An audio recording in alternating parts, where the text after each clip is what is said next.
जय हिंद। इसके पहले वीडियो में हमने आपको बताया था कि आपका जो विधेयक होता है किस तरीके से पारित होता है और आपको हमने अच्छी तरीके से समझा भी दिया था। प्यारे साथियों, अगर आपने नोटिस किया होगा तो हमने आपको उसमें एक बात बताई थी कि जब विधेयक आपका पारित होता है तो उसमें दो जगह बाधाएं आती हैं। पहला भाई साहब आपके संसद में गतिरोध के कारण और दूसरा भाई साहब राष्ट्रपति के द्वारा। जैसे माननीय राष्ट्रपति ने कह दिया कि हम इस पे दस्तखत ही मुहर नहीं करेंगे तो आपका विधेयक रुक जाएगा, यानी कटक जाएगा, तो कहाँ से पारित होगा। और प्रश्न पहला, यानी कि अगर जो आपका संसद में गतिरोध हो गया तो उसके कारण भी आपका विधेयक पारित नहीं होता है। तो प्यारे साथियों, गतिरोध आपके लोकसभा और राज्यसभा के बीच में होता है, लेकिन इस गतिरोध को भाई साहब जो आपका होता है संसद में, इसको रोकने के लिए या इसको खत्म करने के लिए आपका प्यारे साथियों जो आपका राष्ट्रपति होता है एक संयुक्त अधिवेशन बुलाता है। और ध्यान दीजिएगा, संयुक्त अधिवेशन का प्रश्न चर्चा किसमें किया गया है? अनुच्छेद 108 में। ध्यान दीजिएगा। तो चलिए समझते हैं अनुच्छेद 108 में कहा क्या गया है। ध्यान दीजिए, अनुच्छेद 108 में भाई साहब क्या संयुक्त अधिवेशन भाई साहब बुलाया जाता है किसके द्वारा भाई साहब? तो राष्ट्रपति के द्वारा। लेकिन ध्यान दीजिए, जो संयुक्त अधिवेशन भाई साहब कहाँ से लिया गया है? ये ऑस्ट्रेलिया से लिया गया। देखिए आपसे क्वेश्चन यही पूछ लेगा कि जो संयुक्त अधिवेशन भाई साहब हमारा देश का है वो कहाँ से लिया गया है? तो भाई साहब कहाँ से? ऑस्ट्रेलिया से लिया गया है। और ध्यान दीजिए प्यारे साथियों, लोकसभा में भाई साहब कितने लोग होते हैं? 545। और राज्यसभा में कितने होते हैं? 245।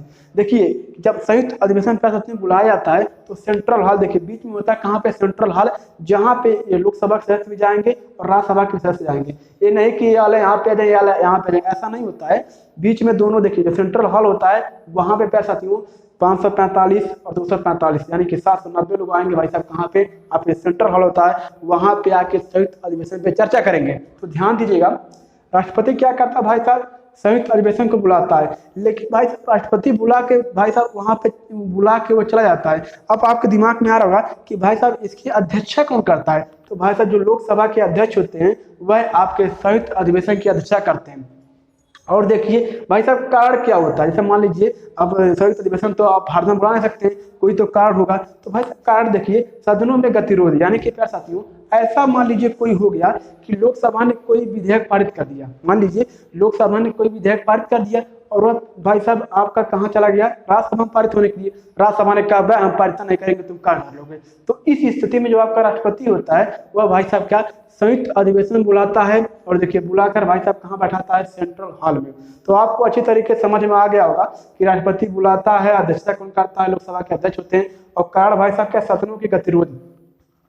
आप इसमें एक चीज ध्यान दीजिएगा कि जो आपका संयुक्त अधिवेशन होता है हमेशा बुला नहीं सकते हैं, उसके प्यार साथियों 3 कारण होते हैं। तो पहले समझते हैं कि भाई साहब जो आपका संयुक्त अधिवेशन होता है वह बुलाया क्यों जाता है। देखिए पहला पॉइंट है भाई साहब क्या, एक सदन द्वारा अगर पारित विधेयक दूसरा सदन स्वीकार ना करे। मैंने आपको जो बताया था कि मान लीजिए लोकसभा ने कोई विधेयक पारित कर दिया, कहाँ पे आ गया पारित होने के लिए? राज्यसभा में। राज्यसभा ने कहा हम पारित नहीं करेंगे, तुम क्या कर लोगे? तो इस स्थिति में राष्ट्रपति क्या करता है भाई साहब? क्या संयुक्त अधिवेशन बुलाता है। कि दूसरा समझिएगा भाई साहब कि एक सदन के सुझाव को दूसरा सदन अस्वीकार कर दे। इसका मतलब समझिएगा, मान लीजिए लोकसभा ने कोई चीज पारित कर दिया और वो कहाँ पे आ गया? आपके राज्यसभा में आ गया।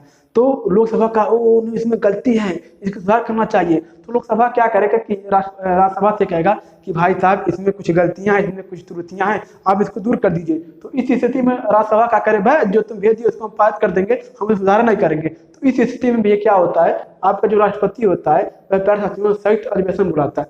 तीसरा समझिएगा, एक सदन द्वारा पारित किए विधेयक द्वारा दूसरे सदन को 6 माह से अधिक रोक देना। मान लीजिए प्यारे साथियों अगर राज्यसभा ने कोई विधेयक पारित कर दिया तो भाई साहब कहाँ? आपके राज्यसभा में आ गया और राज्यसभा ने क्या किया? 6 महीने से अधिक उसको रोका है। तो भाई साहब एक प्रकार से ऊपर कार्रवाई होगी। क्या? मान लीजिए आपको लोकसभा ने पारित किया था, राज्यसभा में आ गया और राज्यसभा उसको पारित नहीं कर रहा है, 6 महीने से अधिक हो गया। इस स्थिति में भी क्या होता है, आपका जो राष्ट्रपति होता है वह संयुक्त अधिवेशन बुलाता है। तो ध्यान दीजिएगा, संयुक्त अधिवेशन भाई साहब बुलाता है कौन? राष्ट्रपति बुलाता है। अब देखिए ध्यान देने वाली बात है, संयुक्त अधिवेशन से पावरफुल कौन होता है? जैसे मान लीजिए भाई साहब कितना संयुक्त अधिवेशन कितने मत होते हैं? 2 मत होते हैं, दोनों को जोड़ लेंगे तो। अब देखिए भाई साहब लोकसभा में कितने सीटें हैं? 545। राज्यसभा में कितने हैं? 245। तो इस स्थिति में क्या होगा कि जो आपकी लोकसभा होगी वो संयुक्त अधिवेशन सबसे पावरफुल होगी, जो चाहेगी सो कर लेगी, उसको राज्यसभा रोक नहीं सकती है। क्यों? क्योंकि भाई साहब देखिए बहुमत के लिए कितना? 395 चाहिए, 545 उसके पास पहले से है। तो भाई साहब 395 आसानी से वो पारित कर लेगी। कोई भी विधेयक कोई भी बिल आएगा उसको भाई साहब क्या आपके लोकसभा होगा वो पारित कर लेगा। देखिए अकेले भाई साहब लोकसभा में कितने हैं? 545 है, पारित करने के लिए भाई साहब कितना 395 है, तो आसानी से इसको पारित कर लेगी। यानी कि अगर संयुक्त अधिवेशन की बात की जाए तो सबसे पावरफुल कौन होता है भाई साहब, आपका लोकसभा होता है।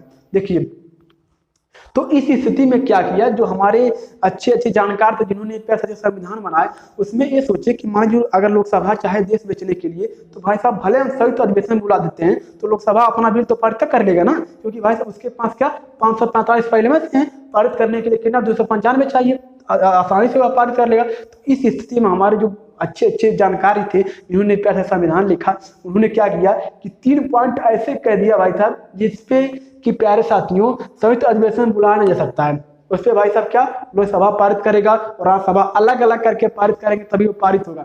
ये नहीं कि संयुक्त बुला के लोकसभा उसको अपना बाहुबली से पारित कर ले, तो ऐसे क्या होगा, इससे समझिए। देखिए, पहला भाई साहब धन विधेयक भाई साहब लोकसभा में भी पारित होगा और राज्यसभा में पारित होगा, तभी जाके वो विधेयक बनेगा। ऐसा नहीं है कि लोकसभा ने पारित कर दिया और राज्यसभा पारित नहीं करा तो दोनों को संयुक्त रूप से मिला के यानी संयुक्त अधिवेशन करके लोकसभा ने पारित कर लिया, तो ऐसा नहीं हो सकता है। क्यों, जो धन विधेयक है भाई साहब लोकसभा में पारित होगा और राज्यसभा में पारित होगा। इस मायने में आप प्यारे साथियों संयुक्त अधिवेशन नहीं बुला सकते। दूसरा समझिएगा संविधान के संशोधन। देखिए, संविधान का संशोधन भाई साहब एक महत्वपूर्ण प्यारे साथियों है। मान लीजिए लोकसभा ने क्या किया, अंतर संविधान संशोधन कर दिया, देश बेचने का काम कर दिया और सारे काम कर दिए। तो इस स्थिति में भाई साहब अगर इसमें संयुक्त अधिवेशन होगा तो आपको पता है कि संयुक्त अधिवेशन सबसे पावरफुल कौन है, तो आपका प्यारे साथियों कौन है, आपकी लोकसभा है। इसलिए इस स्थिति में संविधान संशोधन में भी आप प्यारे साथियों संयुक्त अधिवेशन नहीं बुला सकते हैं। तीसरा समझिएगा महाभियोग। देखिए, महाभियोग क्या होता है, चाहे राष्ट्रपति को हटाना, उपराष्ट्रपति को हटाना है या फिर मुख्य न्यायाधीश को हटाना है। इस मायने भाई साहब क्या जो आपका पैसा जो आपका महाभियोग है, इस स्थिति में आपको लोकसभा या राज्यसभा को संयुक्त अधिवेशन नहीं बुला सकता है। जैसे मान लीजिए किसी नेता को भाई साहब कुछ कोई कह दिया लोकसभा में, अब नेता क्या किया, महाअधिवेशन ला के भाई साहब उसको हटा दिया, राष्ट्रपति को हटा दिया, तो ऐसा नहीं हो सकता है। उसको भाई साहब इस विधेयक को भाई साहब लोकसभा पारित करेगा, राज्यसभा दोनों मिलके यानी कि दोनों अलग अलग पारित करेंगे तभी पारित होगा। तो 3 स्थिति में ऐसे है, इन तीनों विषयों में क्या कर सकती हूँ, अधिवेशन यानी कि संयुक्त अधिवेशन राष्ट्रपति नहीं बुला सकता है। तो एक चीज आप ध्यान दीजिए कि संयुक्त अधिवेशन भाई साहब कै बार बुलाया गया है, 4 बार। कैसे ध्यान दीजिएगा, पहला दहेज उन्मूलन का भाई साहब कितना 1961 में बुलाया गया था। दूसरा भाई साहब क्या बैंकिंग सुधार यानी कि बैंक को विस्तार करने के लिए प्यारे साथियों 1978 में बुलाया गया था। तीसरा भाई साहब आतंकवाद से निपटने के लिए, हमारा देश बहुत आतंकवादी ग्रस्त हो गया था बीच में, तो उससे निपटने के लिए भाई साहब क्या आपका 2001 में बिल आया था, लेकिन पारित होता भाई साहब 2002 में। चौथा बार भाई साहब महिला प्रतिनिधि द्वारा एक कोई विधेयक आया था और 2008 में, बट पारित नहीं किसी वजह से।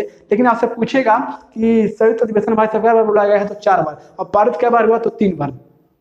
देखिए, इसमें कुछ था नहीं, इसलिए हमने आपको जल्दी अच्छी तरीके से समझा दिया और बता दिया। प्यारे साथियों, कहीं भी अगर कोई दिक्कत आपको रह गई हो, कमेंट बॉक्स खाली है, आप उसमें कमेंट करिएगा, हम कमेंट का रिप्लाई 100% देंगे। इसलिए कोई भी समस्या आपको अपना कमेंट बॉक्स में दीजिए। और आई होप कि यह वीडियो आपको अच्छा लगा हो। अगले वीडियो में और हम इससे आगे संविधान को डिस्कस करेंगे। तो चलिए मिलते हैं अपने नेक्स्ट वीडियो में। बड़ों का सम्मान करिए, छोटों से प्यार करिए, अपना व्यक्तित्व इस प्रकार विकसित करिए कि महिलाएं आपके साथ सुरक्षित महसूस करें। जय हिंद, जय भारत।